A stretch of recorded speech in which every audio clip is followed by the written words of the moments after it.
कडून अनंत शुभेच्छा। आज मी तुम्हाला हनुमानजींच्या अशा 5 कथा सांगणार आहे ज्या कदाचित तुम्ही ऐकल्या नसतील। पहिल्या कथेपासून सुरुवात करूया। हनुमत रामायण ही कथा केवळ रामकथेची सुरुवात नाही, तर त्याग, भक्ती, ज्ञान आणि विनम्रतेच्या परमोच्च सीमेचं प्रतीक आहे।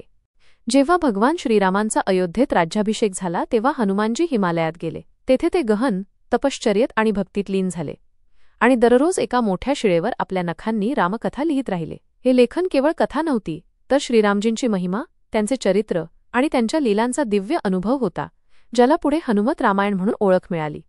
महर्षी वाल्मिकींनी सुद्धा कठोर तपश्चर्या आणि साधनेतून वाल्मिकी रामायणाची रचना केली। जेव्हा तेही रामायण भगवान शंकरांना समर्पित करण्यासाठी कैलासावर पोहोचले तेव्हा त्यांनी पाहिले की हनुमानजींनी तेथे नखांनी लिहिलेली रामायण आहे। ते दिव्य लेखन पाहून वाल्मिकीजी चिंतित आणि चकित झाले। त्यांना वाटले की त्यांची तपश्चर्या व्यर्थ जाईल, कारण हनुमानजींची रचना अधिक श्रेष्ठ आणि भावपूर्ण आहे। महर्षी वाल्मिकींची भावना समजून त्यांच्या कृतीचा आदर करत हनुमानजींनी आपली रामायण प्रभू श्रीरामांच्या चरणी समर्पित करून समुद्रात प्रवाहित केली। हे केवळ एका ग्रंथाचे विसर्जन नव्हते, तर त्यांच्या समर्पण, विनम्रता आणि इतरांच्या भावनांचा आदर करण्याचं उदाहरण होतं। हनुमानजींच्या या त्याग आणि महानतेने प्रभावित होऊन महर्षी वाल्मिकींनी त्यांना प्रणाम केला आणि वचन दिले की ते कलियुगात पुन्हा जन्म घेतील आणि एका अशा रामायणाची रचना करतील जी सामान्य माणसांच्या भाषेत असेल। असे मानले जाते की याच संकेतामुळे तुलसीदासांच्या रामचरितमानसाचा आधार तयार झाला।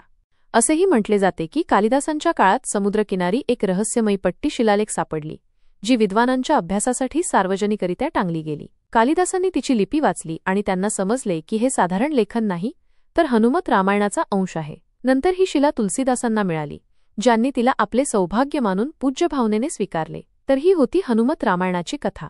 दुसरी कथा आहे महाभारत काळातील। महाभारत युद्धापूर्वी अर्जुन आपल्या अद्वितीय पराक्रमावर आणि धनुर्विद्येवर खूप गर्व करू लागला होता। युद्धात त्याला सतत विजय मिळत होता आणि त्याच्या मनात अपराजय असल्याची भावना निर्माण झाली होती। त्याने स्वतःला या पृथ्वीतलावरील सर्वश्रेष्ठ धनुर्धर मानले होते आणि त्याला वाटत होते की त्याच्या तोडीचं कोणी नाही। एकदा तीर्थयात्रेदरम्यान जेव्हा अर्जुन रामेश्वरमला पोहोचला, जिथे भगवान श्रीरामांनी लंकेवर चढाई करताना वानरांच्या मदतीने समुद्रावर पूल बांधला होता, त्या रामसेतूला पाहून अर्जुनाच्या मनात प्रश्न आला की भगवान राम तर परमशक्तिशाली होते, मग त्यांनी दगडांचा आधार का घेतला? ते तर बाणांनीच एक अभेद्य पूल बनवू शकले असते। त्याच विचारात मग्न असलेल्या अर्जुनाला तेथे एक वानर दिसला, जो दुसरा कोणी नसून स्वतः भगवान श्रीरामांचे परमभक्त हनुमानजी होते। हनुमानजींनी अर्जुनाच्या डोळ्यांतील अहंकार ओळखला आणि हसून विचारले, हे पार्थ, कोणत्या विचारात हरवला आहेस? अर्जुनाने आपले म्हणणे मांडले की जर तो श्रीरामजींच्या काळात असता तर त्याने एकट्याने बाणांनी समुद्रावर असा पूल बांधला असता ज्याला कोणत्याही वानराचे वजन तोडू शकले नसते।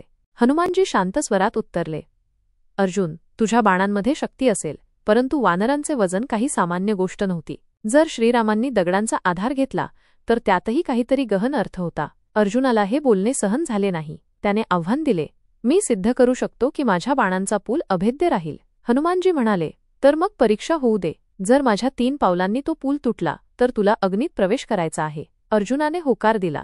तीरांनी एक सुंदर पूल तयार झाला। हनुमानजींनी श्रीरामजींचे स्मरण केले आणि पहिले पाऊल टाकले। पूल थोडा डगमगला। दुसऱ्या पावलावर पुलाला कंप जाणवला आणि जसा तिसरा पाय ठेवला तो पूल पूर्णपणे तुटून पाण्यात पडला। अर्जुन स्तब्ध झाला। अर्जुनाला आपली प्रतिज्ञा पूर्ण करायची होती आणि तो अग्नीत प्रवेशाची तयारी करू लागला। तेव्हाच भगवान श्रीकृष्ण तेथे प्रकट झाले आणि म्हणाले, अर्जुन, थांब। दोघांनी त्यांना प्रणाम केला। श्रीकृष्ण भगवान हनुमानजींकडे पाहून म्हणाले, हे पवनसूत, आज तू अर्जुनाला योग्य धडा शिकवलास, पण तू विचार केला आहेस का की पूल कसा तुटला? हनुमानजींनी उत्तर दिले, मला वाटले की हा पूल ठीक नव्हता। भगवान म्हणाले, नाही, जेव्हा तू अंतिम पाऊल ठेवलेस तेव्हा माझे शरीर जखमी झाले। मी स्वतः कासवाच्या रूपात त्या पुलाखाली झोपलो होतो, जेणेकरून तुझ्या पावलांचे वजन सहन करू शकेन। जर मी नसतो तर पूल पहिल्या क्षणीच तुटला असता। हे ऐकून हनुमानजी भावविव्हळ झाले आणि त्यांनी भगवानांच्या चरणी लोटांगण घातले व क्षमा मागितली। अर्जुनाने म्हटले, प्रभू, अहंकाराने माझ्या बुद्धीवर पडदा टाकला होता। आता मला भक्ती आणि विनम्रतेचा अर्थ समजला आहे। भगवान श्रीकृष्णांनी म्हटले, हनुमान, तू अर्जुनाला मार्गदर्शन केलेस। आता माझी इच्छा आहे की तू महाभारत युद्धातील अर्जुनाच्या रथाच्या ध्वजावर विराजमान हो। तुझ्या उपस्थितीमुळे रथ कधीही पराजित होणार नाही। हनुमानजींनी आनंदाने ही गोष्ट स्वीकारली आणि महाभारत युद्धात अर्जुनाच्या रथाच्या ध्वजावर स्थान ग्रहण केले। तर ही दुसरी कथा होती हनुमानजी आणि अर्जुनाच्या भेटीची। आता आपण तिसऱ्या कथेबद्दल बोलूया। ही तिसरी कथा हनुमानजींच्या वेगवेगळ्या नावांच्या मागच्या कथांविषयी आहे।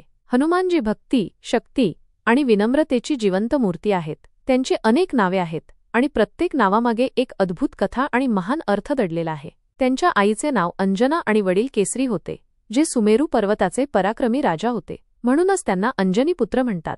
परंतु त्यांची उत्पत्ती केवळ सांसारिक आईवडिलांपासून झाली नाही, तर त्यांच्या आत्म्यात स्वतः वायुदेवाची प्राणवायू समाविष्ट होती. वायुदेवाने त्यांना प्राणदान दिले, म्हणून ते पवनपुत्र कहलाले. प्राचीन काळात वायूला मारुत सुद्धा म्हटले जात असे, म्हणून त्यांना मारुती नंदन म्हणूनही पूजले जाते. आणि ते भगवान शंकराचे अवतार आहेत, म्हणून शंकर सुवन आहेत. एकदा इंद्रदेवाने आपल्या वज्राने जेव्हा बालक हनुमानाच्या हनुवटीवर प्रहार केला, तेव्हा त्यांची हनु म्हणजे हनुवटी जखमी झाली. तेव्हापासून त्यांचे नाव हनुमान पडले, ज्याचा अर्थ आहे ज्याची हनु तुटली आहे. त्यांचे शरीर वज्राप्रमाणे अभेद्य आणि शक्तिशाली आहे. हनुमानजी केवळ वज्र सहन करू शकत नव्हते, तर ते वज्राप्रमाणे बनले होते. याच कारणामुळे त्यांना वज्रांगबली म्हटले गेले, जे पुढे बजरंगबली झाले. वज्रासारखे शरीर आणि असीम शक्ती असलेले महान वीर. चौथी कथा आहे, जिथे देवाची त्याच्या भक्ताशी लढाई होते. ही एक विलक्षण कथा आहे, जिथे भगवान श्रीरामांना आपल्याच परमभक्त हनुमानजींशी युद्ध करावे लागले. गुरु विश्वामित्रांनी रामजींना राजा ययातीचा वध करण्याचा आदेश दिला, पण ययाती कोणाशीही लढू इच्छित नव्हते. ते धावत हनुमानजींच्या आश्रयाला गेले. हनुमानजी, जे नेहमी धर्म आणि वचनाचे रक्षक आहेत, त्यांनी राजाला आश्रय दिला आणि वचन दिले की जोपर्यंत ते जिवंत आहेत तोपर्यंत त्यांना कोणीही इजा पोहोचवू शकणार नाही. भगवान श्रीरामांनी आपल्या गुरूंच्या आज्ञेचे पालन करत हनुमानजींवर बाण चालवले, पण ते सर्व व्यर्थ ठरले.